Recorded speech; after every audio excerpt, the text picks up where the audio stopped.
8 dipendenti devono ancora ricevere in totale 70.000 euro più 30.000 di contributi non versati. È il primo punto negativo legato alla vicenda dell'asilo Merello di Zoagli, chiuso da giugno di quest'anno. Il secondo riguarda la possibile perdita di un immobile storico. Il nostro ufficio vertenze qua a Chiavari è stato costretto a pignorare i beni mobili.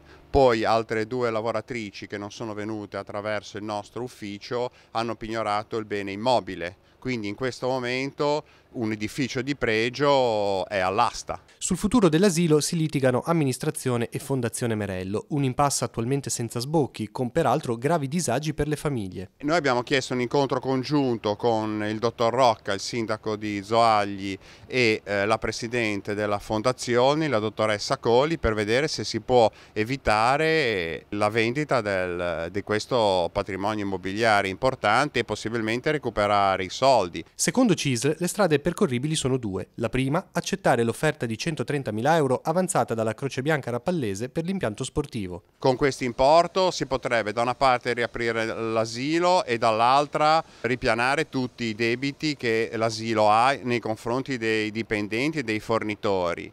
Il sindaco di Zoagli dice che questi soldi sono troppo pochi.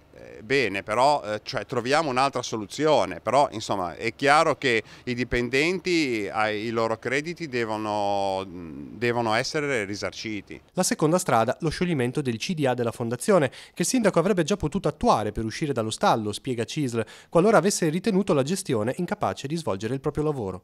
Anche perché 2 membri del CDA hanno dato le dimissioni e il sindaco non ha ancora fatto la surroga.